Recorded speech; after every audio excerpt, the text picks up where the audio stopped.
To finish your door, you'll need to clean any sealants off of the aluminum, the wood, and the glass.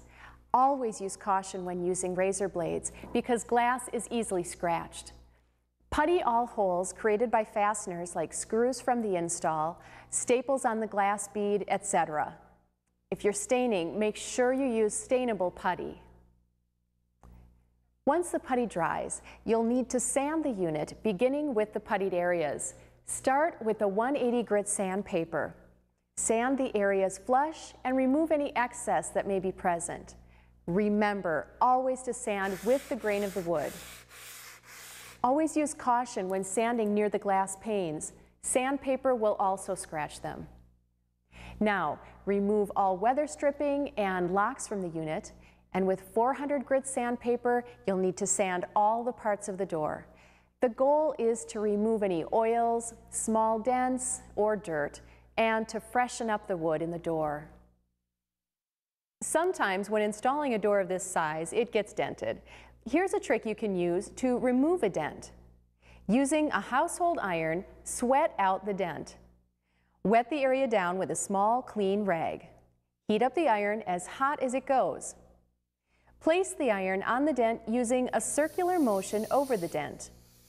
The iron will heat the rag and push the moisture into the dented area.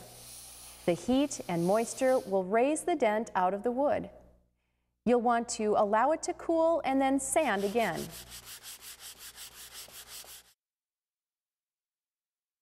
When staining doors, make sure they're free of all dirt, all holes are puttied and sanded to perfection, and you'll need to softwood seal the door. Softwood sealer is used to control how the wood in the door accepts the stain later. You'll want to avoid blotchy, uneven color as a result of poor wood preparation. Follow the instructions on the can to ensure proper application.